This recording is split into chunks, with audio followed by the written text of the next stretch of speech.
Hello, fellow dorks! Yay! Just getting on the Discord right now. I don't think anyone else is currently on the voice channel, so I'm on now. I'm on Discord as well as YouTube, and I do see that we do have Mike, Morgan, and Lone Spelunker. So it looks like the gang is ready to go. Rough start last time. Rough start. Hi, Morgan. Yeah. So okay, that's what I need. As I say, it's like there's one more thing I need. It's right here. Perfect. Okay. Don't currently need it open, but I have it at my disposal if needed. All right. It looks like this. I think this is going to be all of us for tonight. I noticed. I was just looking after I signed off yesterday and was just closing up my little setup here.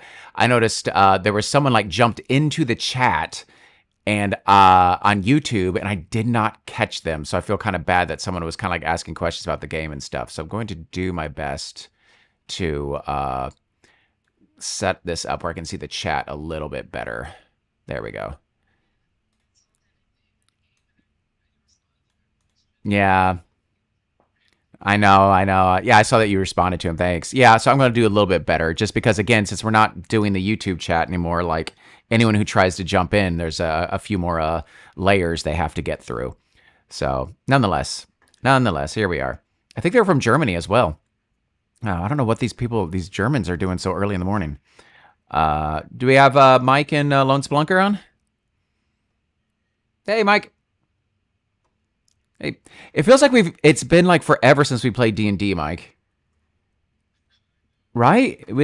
It's been a couple of sessions, and also I do ask that you guys. I think you can mute YouTube, but I do ask if you can keep it on, just running the stream in the background, because I still get my data for you guys like tuning into the stream, even though you're not even really accessing YouTube anymore. I guess it's just the way you kind of. I don't know how you do it. I guess you get the Owlbear link, and that's kind of about it. So yeah, if you can, try to keep that running in the background just so I can get my yummy data. Um, so what happened last time, Mike? Was so there was this place called Tor.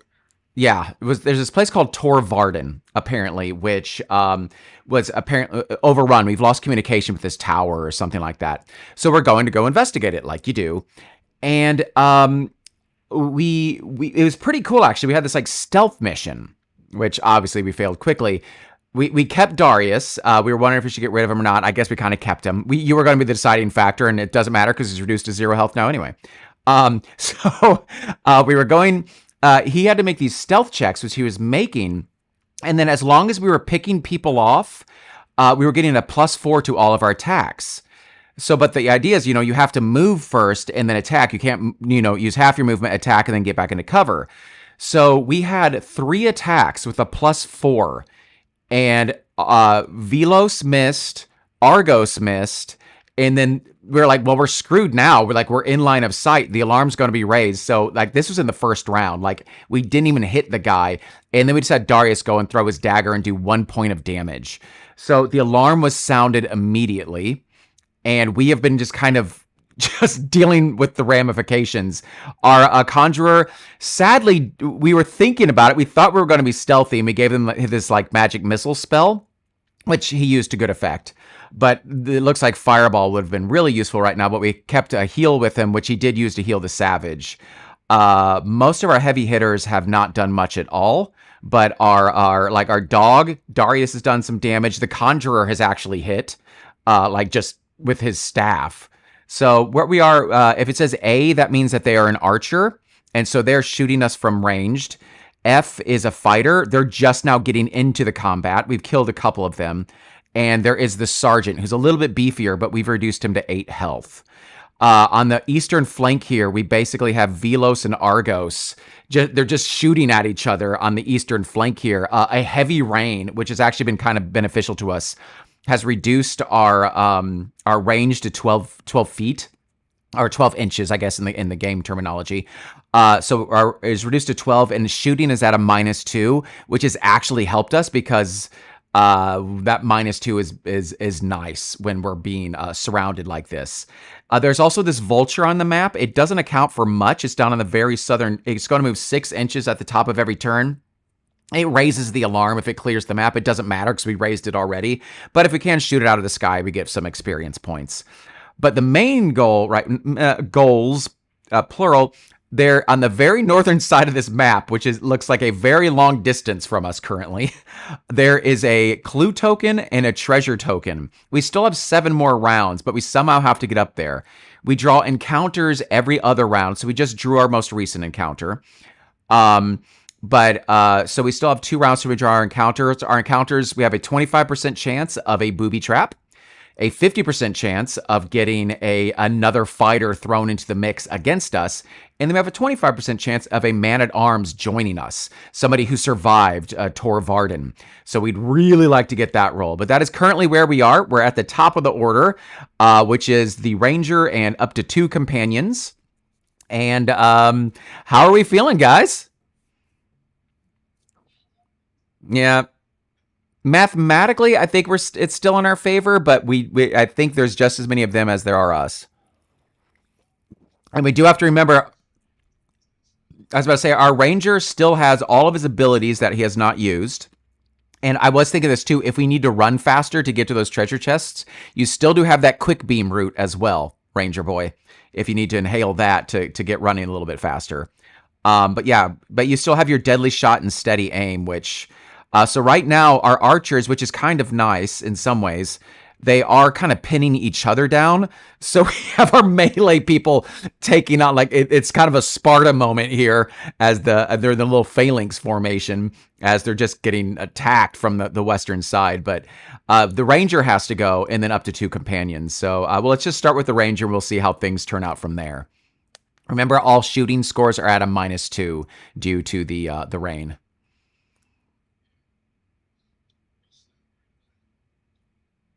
Oh, yeah. He'll be the, yep. The dog will be the focus of the attacks because he has the least amount of hit points.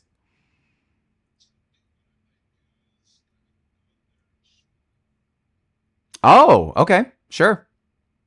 That's smart. Oh, can you shoot? Because as long as they are not in combat, I guess you can shoot through friendly spaces. I don't remember anything about you cannot shoot through friendly spaces. Just if they are in combat, you cannot shoot through them. So that's right. I forgot about that. Okay. There you go. And Darius is laying on the ground in the mud. So yeah, you don't have to worry about him. All right. Darius with his crushed arm. No, that's smart. I didn't even think of that. Yeah, I didn't. So yeah, the sergeant, for that matter, is going to swing at the dog as well. On its. Well, actually, that was the thing that was the thing I was wondering, which we talked about last time. I don't know if we got the right answer to it. If an enemy is engaged in combat with someone, then gets surrounded, does he then re-engage with the person who has the least amount of health, or does he stay locked on the person? I guess I'll look that up while you're moving around. I guess I'll look that up. It says, I'm going to just see what this says here. Is the creature in combat? It will choose to fight. The closest hero. Okay, yeah, it says it will choose. Is it in combat? It chooses to fight. So I guess it's engaged in combat. So the sergeant is currently on the conjurer, and the conjurer got a lucky hit in last time. Because we do, as you can see, Mike, you remember you get a +2 bonus for however many allies are adjacent. So that's what's been working in our favor. We're just kind of flooding the field here. All right, so let's see what you got. So you have a -2 to your attack. I think your shooting score is 3. All right, so you have a +1. Yeah, so you have a +1. Great. All right. Yep. Yeah. A +6. Fantastic. Let's see what you got. Come on. Good shot. Ooh, 21. So I think I have a fight of 2. So I could deflect this. Oh my God, that was a 20 for a second. Okay, we're good. I rolled like 3 20s last night as well, Mike.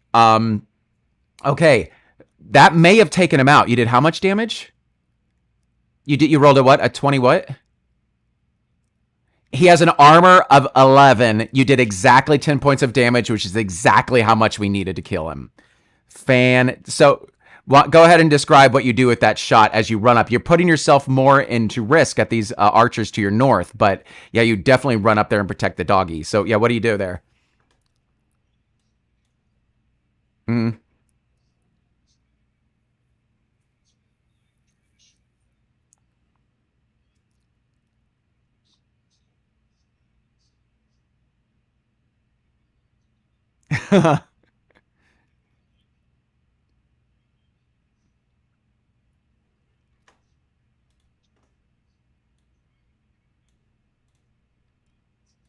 Yeah, yeah, yeah. All right. Great. Okay, so there we go. Doggy saved. The sergeant's going to go on the dog in a second. So we still have Velos. I guess we still have everybody. We still. I mean, we can also have again. We can have the savage who would get a plus 1, 2, 3, 4, 5, 6 on the roll, not counting their +4. So they would have a +10 to an attack right now against the sergeant. Just because of they have a +4 to their attack, and there's so many people adjacent to the sergeant right now, they'd get off a pretty devastating hit. Um, we also have Velos can crack a shot at one of these archers. Man at Arms has a +1, 2, 3, 4, 5, 6 as well. What are we feeling now, guys? That was our first one shot. That was nice.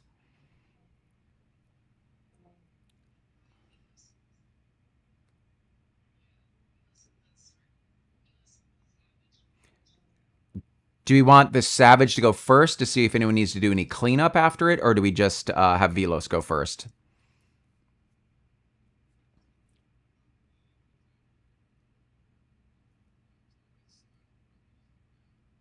Well, I'm saying, do we have? I mean, because so if Velos goes first, yeah, I'd say if the sergeant gets reduced to like 1 health, do we instead of having Velos go, do we just see if the man at arms can clean it up real quick before the sergeant attacks the dog?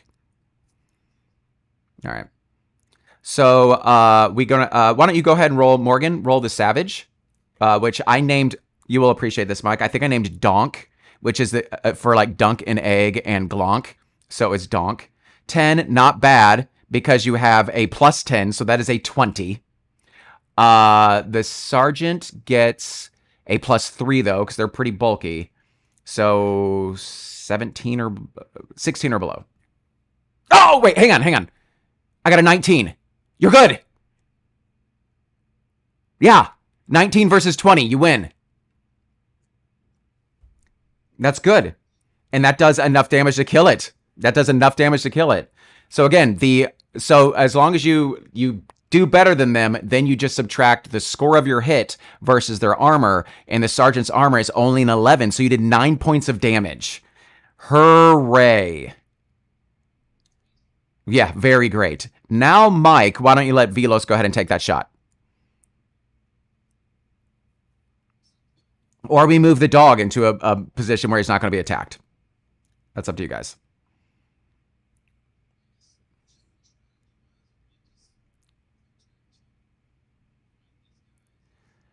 We can't outrun them. They're just as fast as we are.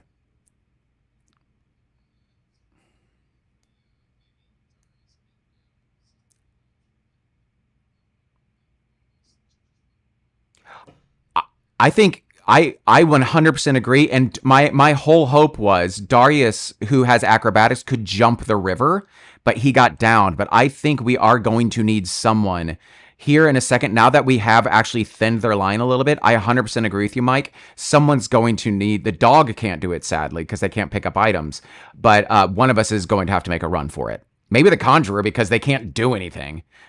So do they? I don't. I think we had heal and magic bolt is what we chose.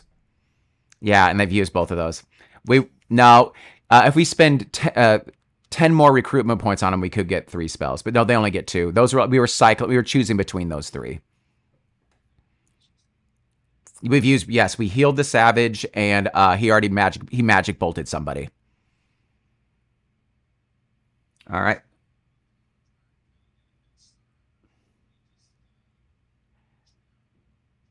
I think launch an arrow. The conjurer is going to be well, actually, the conjurer's about to be engaged, but oh, the archer's just going to shoot at him. But like, I don't think the conjurer doesn't really have much of a hole to run through right now. You know what I'm saying? Like, he needs one of these paths to be. He needs.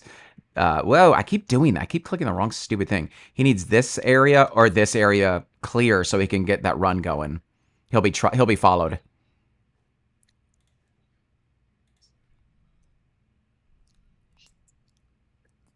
All right, so you are at you're just a flat out 0 modifier, Mike. Which one are you going for? I guess we'll see if you hit. It doesn't really matter. They're both 10 health, but let's see what you got. Great, gotcha. Nope. I don't think it's not even worth me even rolling. All right, that's, you know what? We got 2 people in 1 round. I'm fine with that. Is there any position you want to take right now, Mike? Those 2 archers are both going to be firing at the ranger up ahead of you.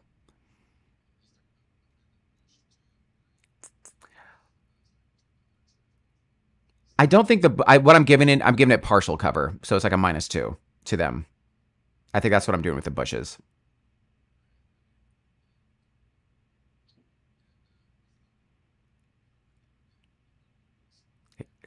That's if you full because it's completely blocks line of sight, so it'd be full coverage. But right now we also do know, just based off the rules of the game, they're just going to focus on the ranger because he's closest. So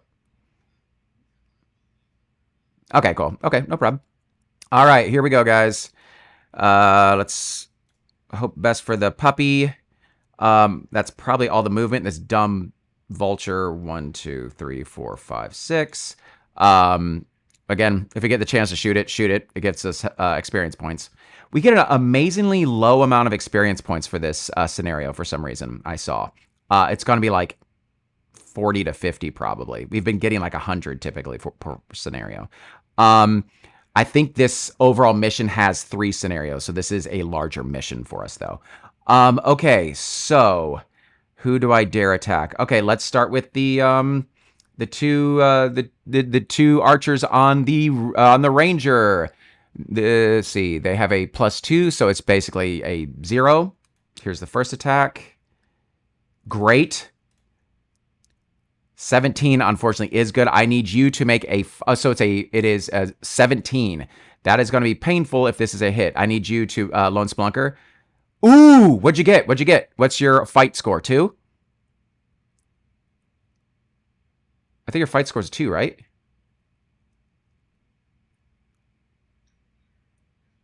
Great. It is a tie, no damage. That's fantastic. All right, so yeah, I guess, yeah, just the rain or whatever, but like your armor holds up. You just kind of look down, and it just kind of thuds into you, and you can just see it protruding from you, but it doesn't like hit flesh really. Okay, that's good. 2 archers taken care of. Here's the 3rd archer on the conjurer. Ugh, this could be bad. -2. Fantastic. Fighter on the dog. This is at a, I know. Oh no, it's an 18. This is a dog kill, unless who feels like rolling well for the dog? I know. Oh god. Let's Flucker throw Morgan under the bus as usual. Come on. Oh no, not enough. Doggy's down. What stinks too, what has stunk in this is our ranger does have a healing spell, but people have just been getting knocked flat out. So that stinks. That is their entire turn. I mean, we currently are, it is 5 against 4, 1, 2, 3, 5v4, which is not the worst thing in the world. But it is time for our, wait, is that right? 1, 2, 3, 4, yes. Who do we have? We have, sadly, the dog didn't get to go. We have, I guess, Man-at-Arms and the Conjurer. That's it.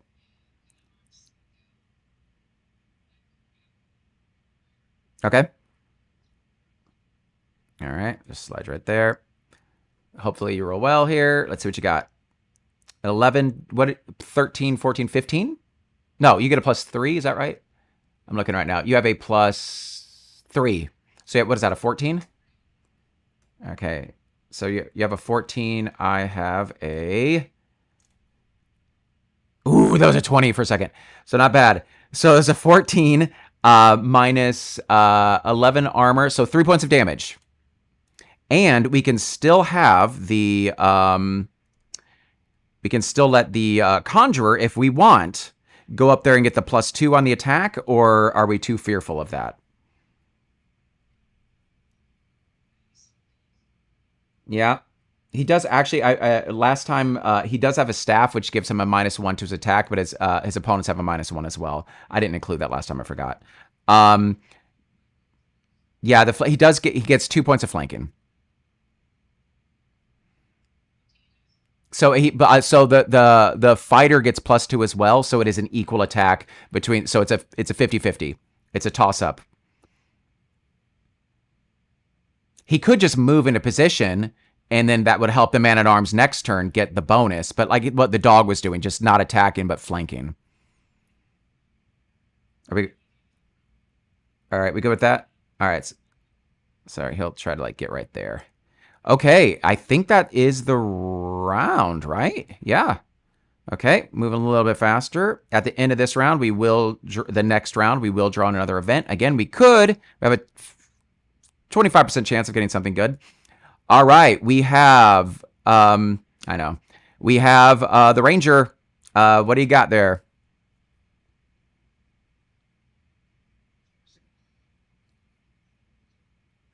But yeah, 2. You'd be a partial. I'll give you a partial on that.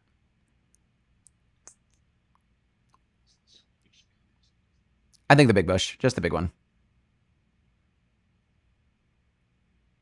There, I'll move you. I'm just trying to follow the actual grid marks. I know I can. Yeah, I've tried to. I'll work a little bit harder to get the lines to be black or something like that, but I can't. It's fine. I can do it. I don't mind.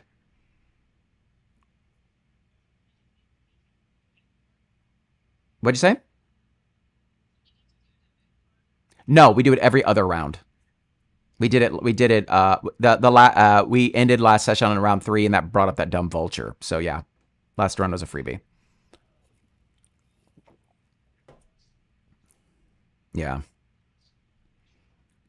yeah. I think every scenario we've done was when everyone. Oh, nice. Okay, I cannot. You have a +3, correct?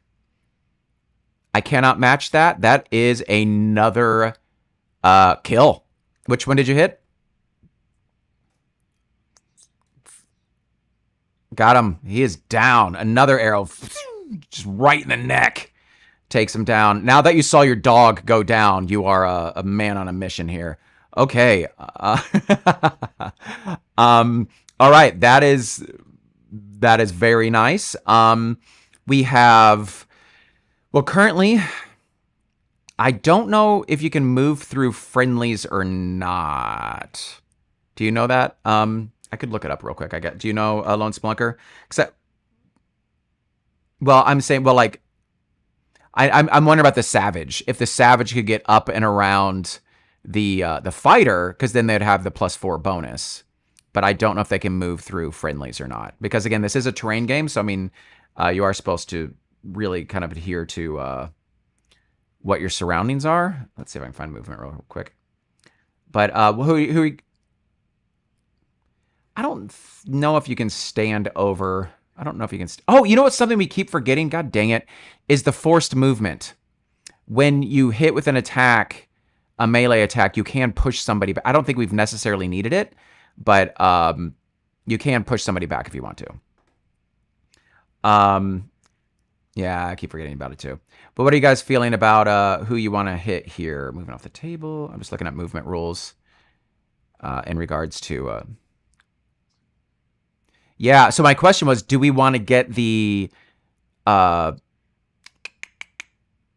we get the Savage up in there to get an extra +2? Because if the Savage can go and Man-at-Arms, they both have like a +4. But like I don't know if the Savage can get there. I don't know if they can move through friendlies or not. I'm trying to look that up right now. Yeah, right? Or, yeah, we also have Velos too, but Ranger took, of course, assumes figures traveling over relatively flat ground. Facing doesn't matter. Obstructions. Figure may climb, move over any piece of terrain, but the distance climb counts as double. That's when climbing things. I don't see rough ground, blah, blah, blah. When a figure moves into combat, I'm just seeing if you can move through friendly spaces, and I'm not seeing anything about, because, you know what I'm saying? That's like that would be a, I don't know. What do you guys think?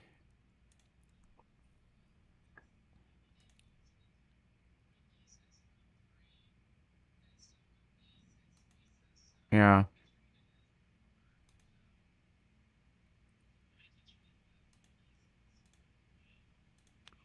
Yeah, I mean, I think that's fair, Morgan. That's like a good little house rule, right? Like it just takes a little bit more movement because they're fighting and you're just trying to maneuver around them.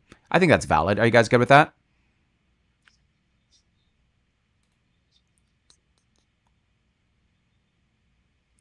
That's true, which is fun too.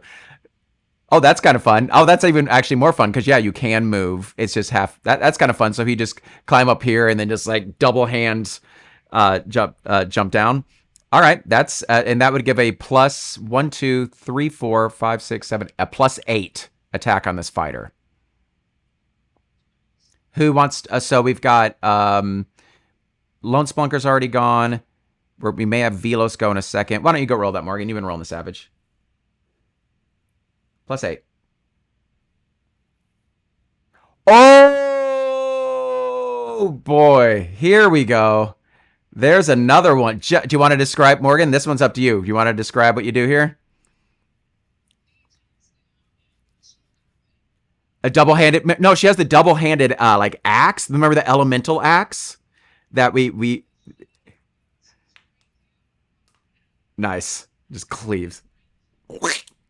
A nice sickening plunk as everyone gets splattered with blood. Well, it looks like it makes sense that Velos goes now, right? And then it looks like also a window has opened for our conjurer to start run, or a couple of people to start making a run north. Um, so what do you got there, Velos?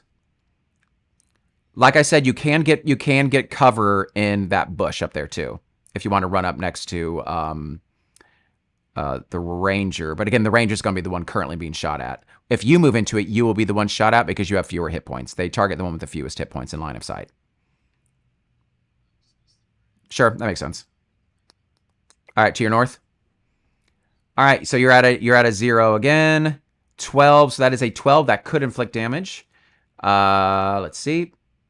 You did not a lot of damage, but it's still a 12. Their armor, so just one, but nonetheless, that's something. So that is just an arrow, just kind of just catches them right off the thigh, probably. So you two, you're pinning each other down. It is this other. Yeah. 1, 2, 3, 4, 5, 6. The other archer is probably going to go here and crack a shot at the savage, which I think that would make the most sense there. So that I'm controlling currently the archer on our west. This is on the savage. 14 minus 2, so that is a 12. We need Morgan. Can you roll also 1d20, please? And this is going to be at a plus 3.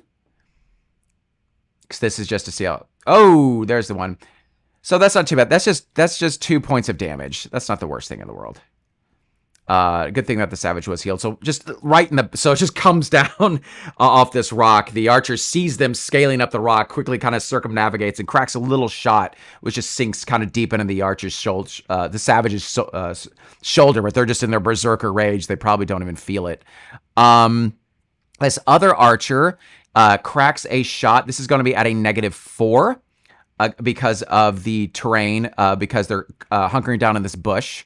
Against doesn't even matter. That is not the worst turn in the world. Now, Mike, you get to roll on the encounter table. You have a chance to roll something decent, but go ahead and roll a 1, 2, 3, 1d4. We prefer a 1, please. A 2. Ah, here comes a null. God darn it. Yeah, no. Yeah, we know it is. Noel, place one null figure at the center point, then roll. Mike, roll a 1d8. Which number do you want to be north, Mike? Before you roll. One is north. Okay. 5. So 1 north, 1, 2, 3, 4. Directly south. So it's going to be kind of in our area this fighter is going to show up. So I'm going to find the center point, and it's going to be 8 inches off center. So this looks vaguely center. And then 8 inches off center. Where's my little measuring tool at? There it is. We'll call that. Oh, wow. He's going to pop up right by this other archer here. 5, 6, 7, 8. Yeah, he just shows up right on this rock. What a jerk. Copy, paste. So yeah, he's just going to... He does have 10 health. I just need to update him. So yeah, he just, I guess, maybe he was coming up behind us and we didn't realize it. So he kind of does enter the fray here. I think it's just place a null. There's nothing else to him, right? Yep. Okay. All right. So this other guy has been like, maybe he was just coming around our flank on the left side and we didn't even see it. So it is back to the top of round 6 of 10. We are now halfway done with this scenario, moving much faster than we were yesterday, but it is top of the turn order. We've got 2 archers and, oh, it's not bad, 2 archers and 1 fighter on us currently. We can have the conjurer if we wanted to make a break for it to get the clue and the treasure token.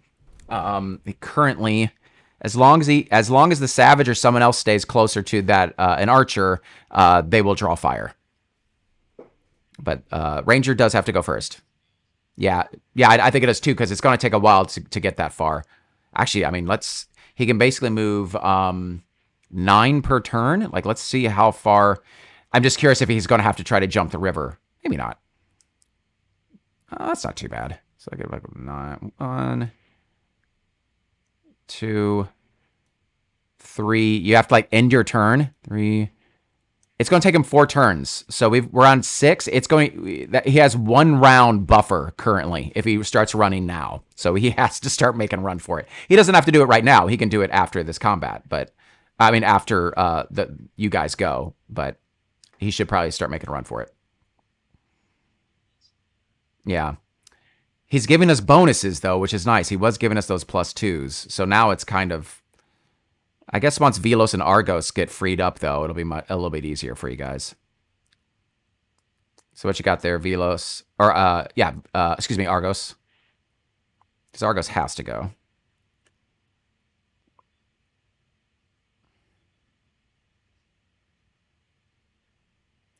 Well, yeah.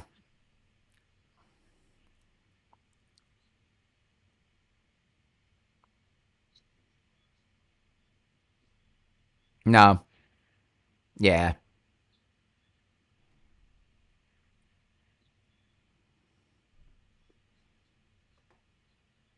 Okay. Yep. All right, so what you got? Come on. Not bad. What is that? So -2, but plus, so what, 15? You got him. 15, so 15 minus, he got him for another 4. He is down to 5. Great. So he's to kind of hit his flank. So yeah, he's probably, I mean, I'm just saying like thematically, he's probably like a little like, down on his knee behind this rock. It's not really providing him cover, but it's just giving him a good shooting point here. So yeah, you just kind of take him down to the side, but it's kind of funny you guys are shooting an arrow at each other like 10 feet from each other. Then we have, who do we want to go now?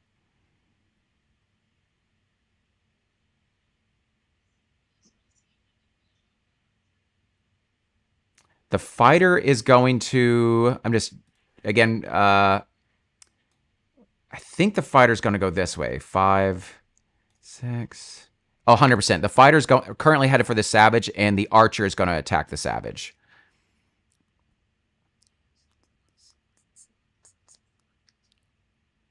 Oh, before it gets muddy?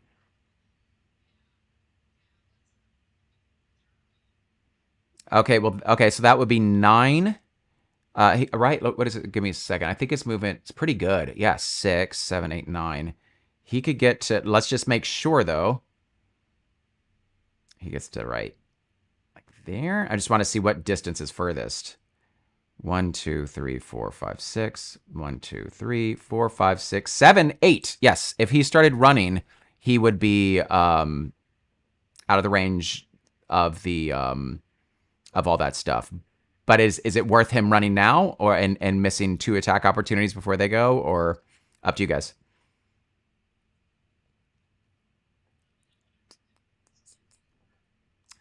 I don't think anyone's going to hurt him.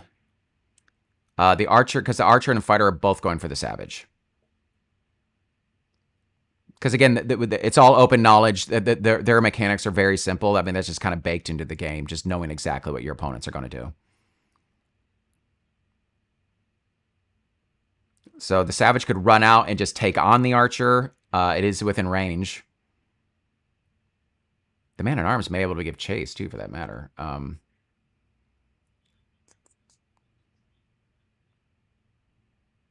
he's coming in, yeah.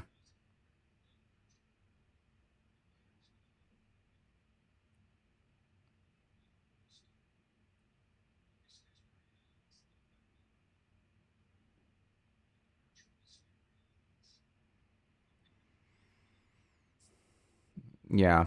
Oh, I see what you're saying. Yeah, I see what you're saying. Oh, yeah, yeah.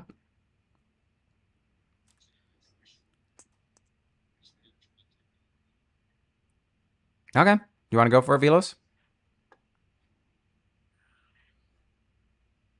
Come on. Good roll, Mike.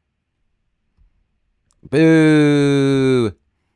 Um, yeah. Yeah. And did we have one more person to go? Is that correct? Yes. Did we just want, I mean, since we're trying to draw the fighter in, should we just have the conjurer go ahead and go then now? All right, so we just said he could move it up to here. Run! Okay, he's making a run for it. Got his little book. All right, here we go. Archer cracking a shot. Miss. That was the archer on the savage. Archer cracking the shot at the ranger. 2 big misses. Fighter then, what is actually the fighter for? Okay, the fighter can attack him. But the fighter can, but the savage, oh, you know what we should have done? It's kind of dumb. We probably should have moved the man-at-arms there to give because we knew the fighter was going to go right here. That would give, and then attack the savage. We should have had the man-at-arms set in a position to help the savage for this current attack. But we didn't. It's fine. You learn. But nonetheless, the savage, the fighter does run up, engages the savage, who they just saw saw the savage cleave the other one in half, get shot in the back. The savage is in their battle rage, and this fighter wants the honor of taking this person on, taking Donk. And so, Morgan, I think this has been you.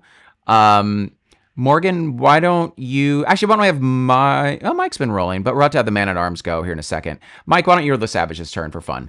Mike, roll... the Savage has a 1d...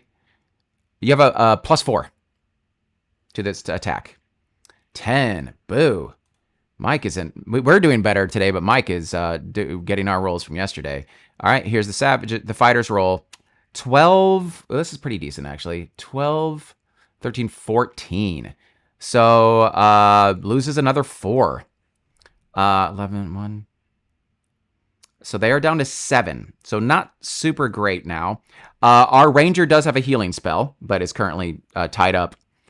It is pretty crazy how much our man-at-arms and savage have done, where honestly, for 4 rounds, we've had like 2v2. 2 archer. We've had like our strongest character and our archer fighting 2 other archers over here in the corner, while these other 2 have been like cleaning everything up. But that's not true. I guess the ranger did get a kill in there on the hound as well when he was protecting the hound. I forgot about that. Okay, so that was all of them, and now it is our turn to go. The savage is not gone yet, which is a little scary. I think man-at-arms should get into position first before the savage goes, right? Yeah, there you go. There you go, Morgan. Oh, sorry. I gotcha. Burp. So you will have the man at arms, Duncan, will have a +5 to this attack. Let's see what you got here. 20. Dirty 20. I roll at a +2. That is a hit. 20. Oh, he's down to 1. I know, down to 1. Okay, so the question is, the Savage does have an attack.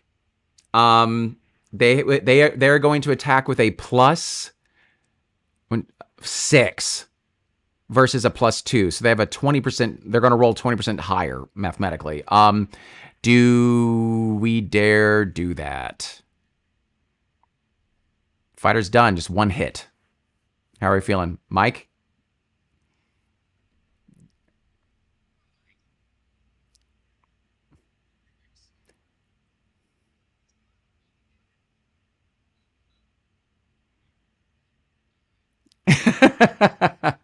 Well, I mean, dare we have the Savage try to finish this off, or just wait till the start of next round and let the man at arms do it, who is a little bit more hit point healthy, but we also do have an archer who's just kind of picking us off one by one here.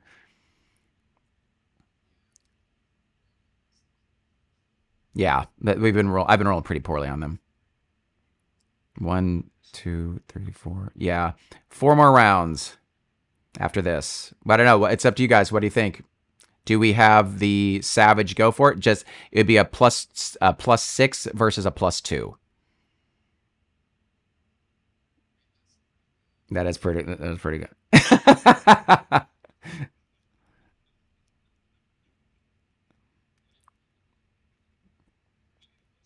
I know. I was to say they were. Yeah. So how you feeling, Mike, or everyone else? You guys can force them. All right, let's go, Mike. Come on. There it is. +6. Okay, you killed him. Because I cannot match that. With your bonus, another dead fighter. Fantastic. Great round. Oh, that's a good question. Right now, the archer is targeting the man at arms. If you moved 1 more space west, the archer will target you, which we probably don't want, because the archer the man at arms, for one thing, has armor. The all.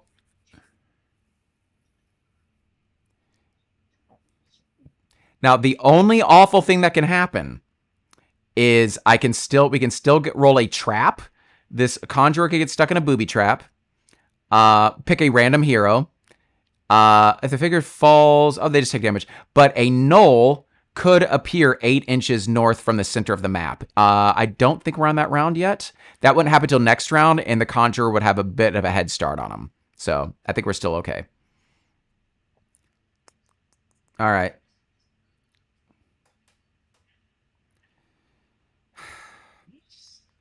I feel like the Savage and the Man at Arms are the only two currently working in tandem to get side by side on someone and like give the bonuses. You know what I'm saying?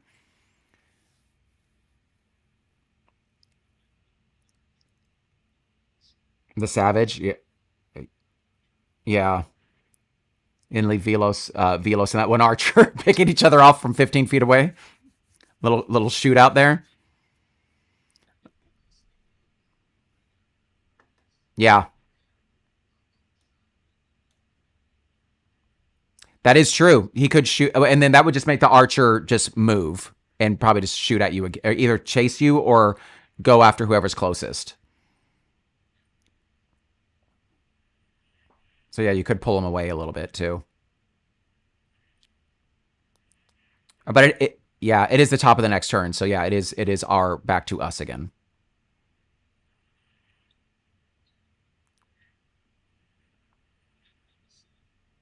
On who? On the it's just healing's just line of sight. Forgot. I can't remember. I can look it up. It's just over to the west real quick. Where is that? Healing. This spell may target any 6 inches. So Yeah, that's definitely. I mean, that's 6 inches there, right there. So great. That's pretty smart. Okay. Yeah, and give him 5. Get him back up to 12 health. That's nice. Great. That helps a lot. So do we want man at arms and savage to just run up and start hitting this archer, or do we want Velos to get a shot at that other archer? That's kind of our two fronts right now.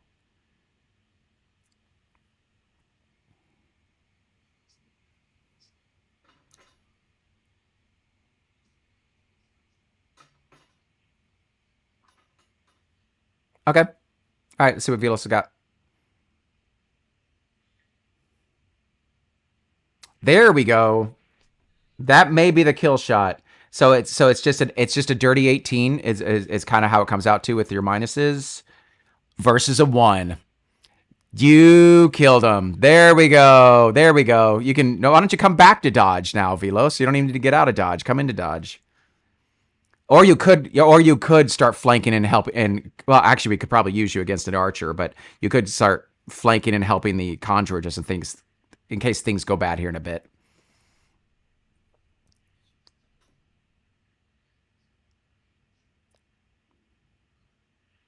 Okay. Yeah. So he's got a movement of your yeah. What is his move? There you go. Okay. Great.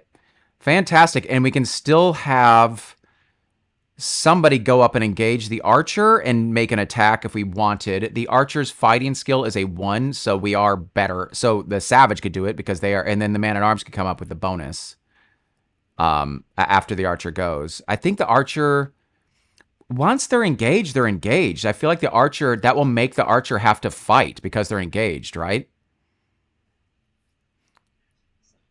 Okay. The art.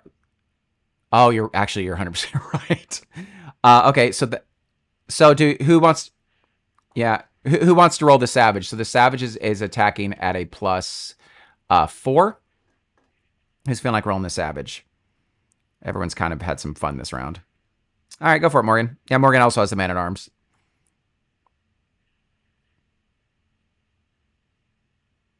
Wow, there we go. Oh yeah, I don't know if I can match this. I can't. So night that ooh, okay, 19 down to 2 health. Good job, guys. The archer. Oh, oh, oh God. Sorry. Yeah, thank you for that. I think I was a kill then. Because yeah, it is they have a plus 4. So 19, 23 minus 11. That is a kill. Yes. All right. That is holy moly. That's everyone on the map. Let's get that conjurer running. They can run up to a total of 9. So, which will put them, which put them out like right there. I'm just kind of can see where they can go right here. Just got it on my map. We do. Oh, that is true. And we have Velos is slowly moving into position to be able to take it down. Actually, 3, 4. Actually, they just moved due north. So they actually Velos can crack a shot at it next turn. Okay, not too shabby. We do roll an event this turn. We need to roll a 1d3. Lone Spelunker, you're up. Roll a d6, and we'll just divide it by 2. We want a 1 or a 2. That's not a 1 or 2. That's a booby trap. Pick a random hero. Okay. Just starting from, let's see, how many heroes we got left? 1, 2, 3, 4, 5. 5. Roll another 1d6. 1 is the northernmost. Thank God, because that would have been the conjurer getting stuck in a booby trap. 1, 2, 3. That is man at arms. Booby trap. Let's see what it is. Booby trap. All I think of is Goonies. Yep. Pick a random hero. That figure must either make either a traps roll, which that's for Darius, or a perception roll. I do not believe you have either of those stats. It is a 7. So you need to make a just roll a 1d20 and you want a 7 or above. You're good. Yep, man-at-arms knows. Yep, man-at-arms knows their traps.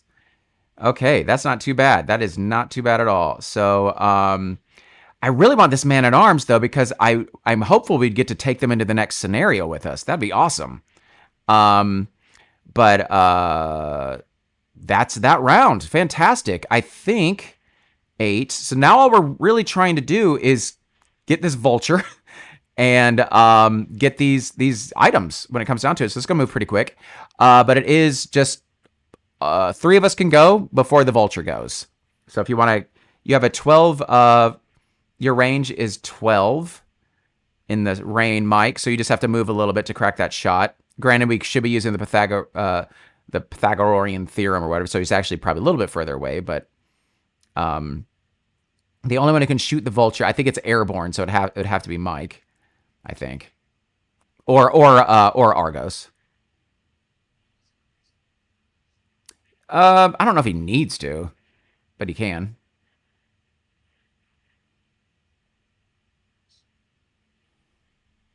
Oh, okay.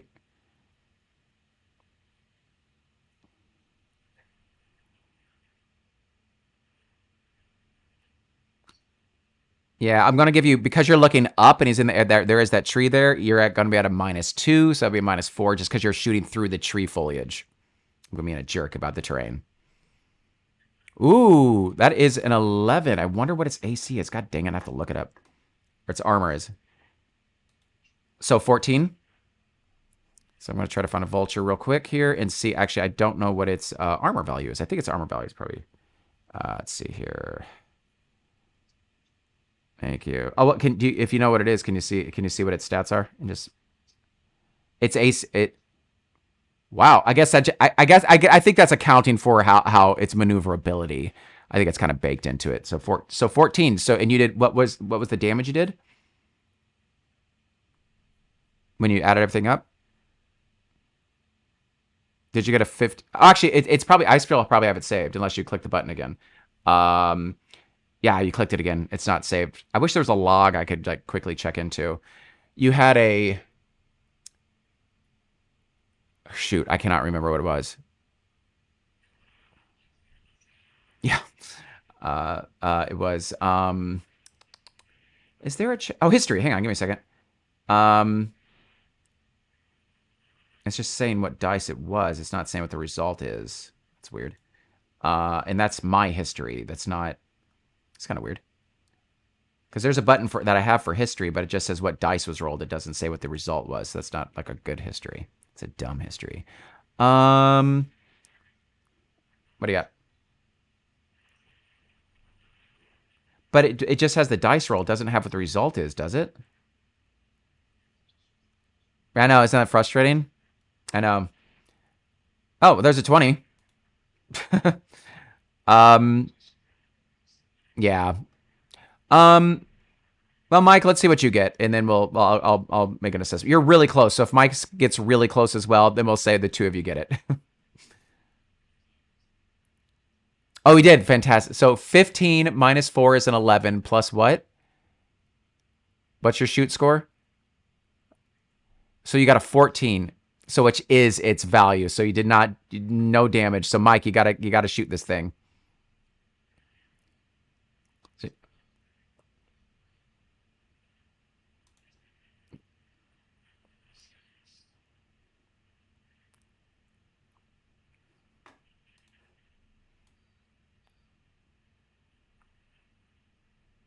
Boo. Yep. All right. So it's moving. I went ahead and moved the savage as well, just because that's what the savage is going to do. 1, 2, 3, 4, 5, 6. So now it's just like a little carnival game. We do move to the next round, which is round 9. We will only have 2 more rounds. The conjurer. Well, let's go ahead and try to actually because it moves on the creature's turn, so we definitely want our 2 ranged people to go. 1, 2, 3, 4, 5, 6. We have 2 more rounds to kill this stupid vulture. And again, we could also have a baddie show up at the end of this round as well, or the man-at-arms. So let's keep that in mind as well. But do you want to get another shot off on this thing?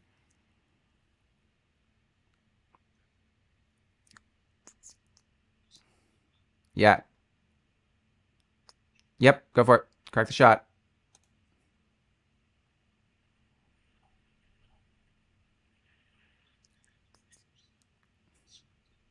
Oh, you had to sprint? Oh, that stinks.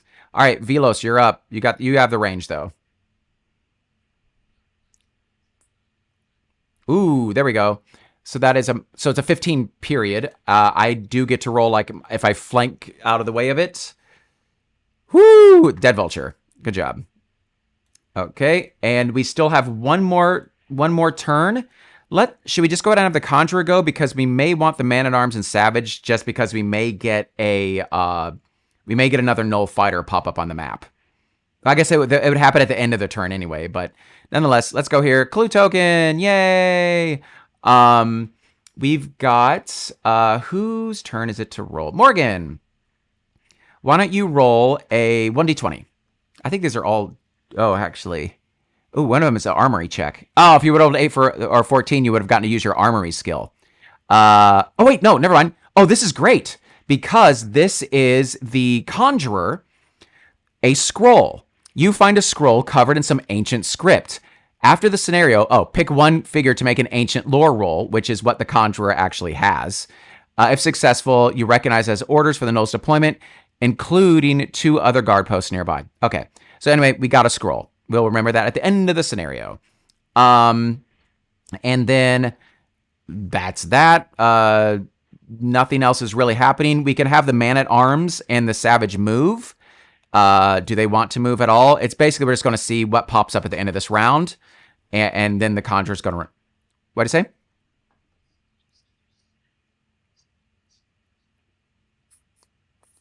Oh, you're right. You're 100% right. Thank you. There is for experiences if at least one ranger or companion moves off the table edge.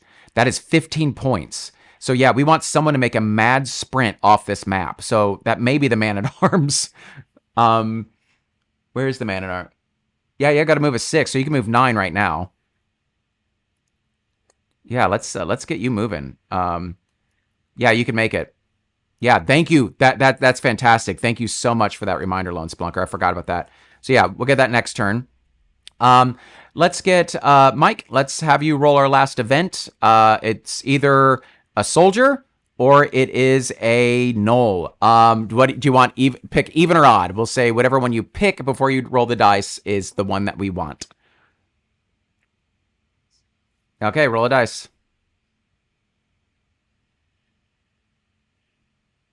We want odd. Yes! Soldier. A soldier that escaped the attack on Tor Varden appears on the table. Place him anywhere you wish. This soldier has the same stats as a man-at-arms companion, which is pretty dope. That's what Morgan is. Treat this soldier as a companion for the rest of the mission. That's awesome. Yeah, so this isn't a scenario. This is just a scenario. We're going to have him for 2 more. So like in the way we do sessions, we're going to have this guy 4 more sessions unless he dies. So we need a good He-Man name for our other Man-at-Arms. What's Man-at-Arms' friend or his She-Ra equivalent? Wasn't there a She-Ra equivalent of Man-at-Arms? Rest of the mission.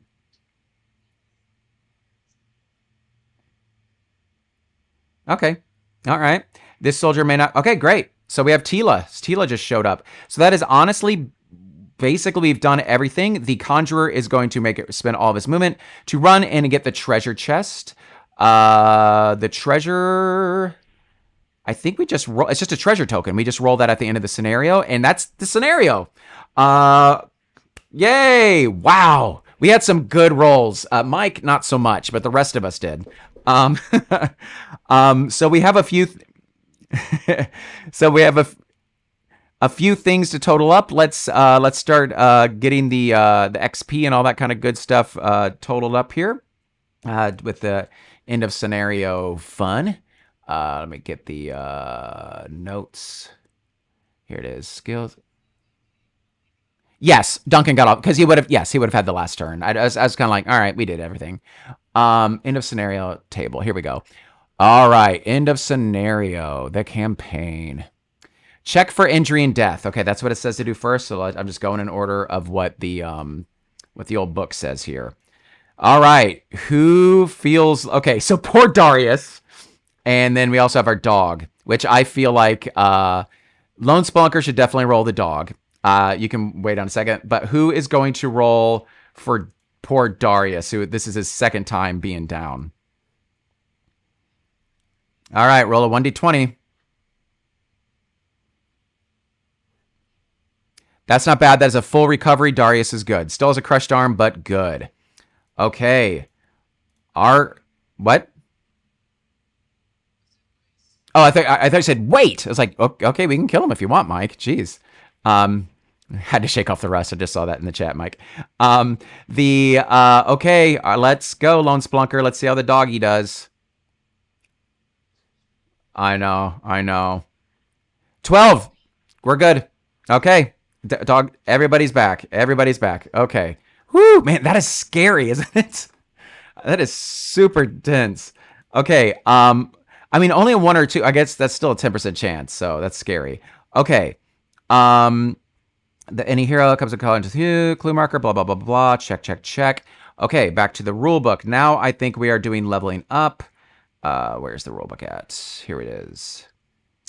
Calculate experience and levels. Here we go. So experience 3 for each gnoll or vulture killed. So I have our little 1, 2, 3, 4, 5, 6, 7, 8, 9, 10, 11, 33.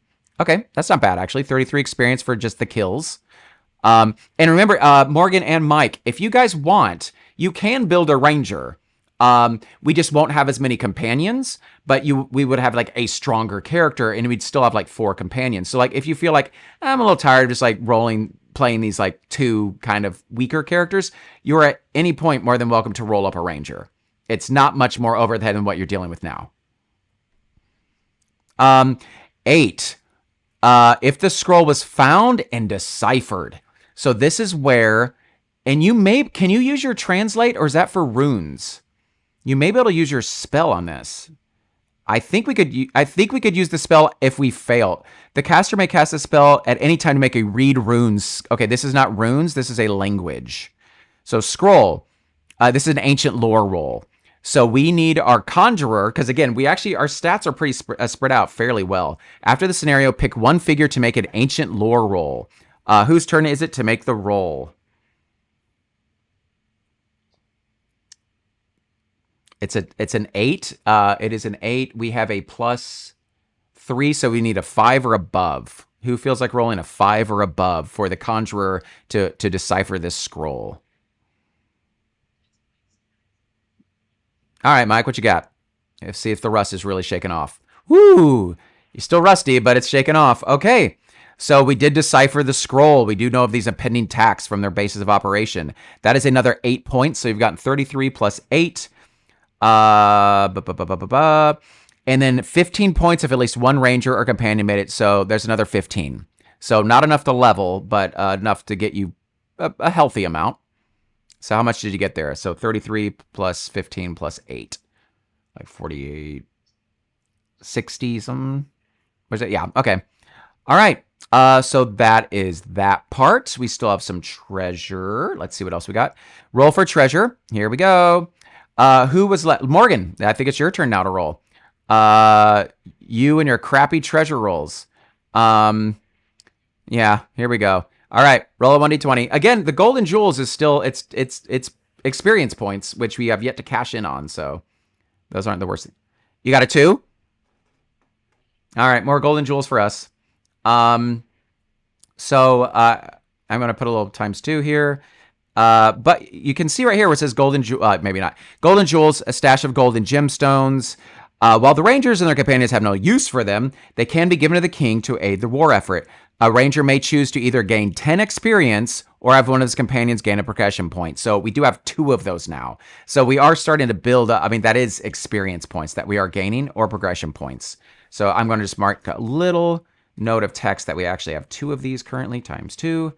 And I'll just see if I can just slide it onto this. Well, that's what I was saying. I was like, we have a surprisingly low amount of experience points for this mission for whatever reason. I guess because this mission has 3 scenarios. But that roll that gave us the man-at-arms is amazing. Just the fact we have another fairly strong melee combatant is pretty awesome because it was just luck based. We could have just gotten another Knoll and then not had another character for the rest of this mission. So I think that's pretty great in and of itself. I think that may be it. Is there any? I guess let's just look ahead and see what we have. I haven't built the map, but like let's just read ahead and see what we have, just because we have the time. Why not? I will pop it up on my screen here. Let me find mission 2. Here we go. So that was mission 1. So that was the scenario. There it is. The clue markers, event cards. Scenario 2. Tor Varden, the lower level. Ooh, scenario 3 must be the. So we're actually like climbing this. This looks like Van Richten's tower. I can't remember what it's called in Curse of Strahd. Was it called Van Richten's Tower? Maybe that's what it's called on Lake Balanoch. After the encounter at the bridge, you and your companions were able to slip past a couple of other Knoll patrols. It's like Paw Patrol, and reach Tor Varden. There were no guards posted outside, and very little indication of anyone inside. Then a muffled scream came from somewhere in the tower. It was a sign both of good and ill. There is at least one man alive in Tor Varden. So we have Tila, man-at-arms, who's inside. But you might already be too late to save him. You will need to move fast. Okay, let's see. I have not read this, so let's just see what we have ahead of us. The table for the scenario is a series of 3 large rooms. They compose the bottom level of Tor Varden. Each room is, I'll measure all that out, blah, blah, blah. Room A has 2 doors. So we can see right here, we come in through room A, and then we go into room B, and then we take a left-hand turn, and then room C. Okay. Before the scenario begins, make the stealth check. That's where Darius comes into play. That's why we keep our skill monkey around. And a pick lock. That's why we have Darius around, the skill monkey. That's why we keep him. If either is failed, we will suffer a penalty in room A. Okay, Darius will probably immediately die. Because it says the players, plural, automatically suffer a penalty if the vulture. We automatically suffer a penalty if the vulture flew off in scenario 1. So the vulture, besides just giving us experience points, it was also like a raven or something like that. It was like reporting back to Saruman up in his tower. Okay, that's fun. Here we go. If the players found the scroll in the previous scenario, we automatically pass the stealth roll. Oh, that's cool, because I was wondering, I was like, because if we would have found a book of poems, we would have gotten 15 experience, and we didn't need to do anything with it. But, so we only got 8 experience for, like, translating this scroll, but we automatically passed this stealth check. That's great. So we still need to make the pick locks. Okay, so there were keys as well we could have gotten with the scroll. So we still need to make the pick locks, which is a 10. But we have, I think it's like we'd have to roll a 5 or above. I'm trying to find Darius. Darius has a +5. So we'd have to roll a 5 or above at the start of the scenario. Okay. That's our room. Players should then randomly draw 1 room card. Oh, okay. So there are different kinds of rooms. Clue markers, rooms. Okay, so the rooms are all kind of random.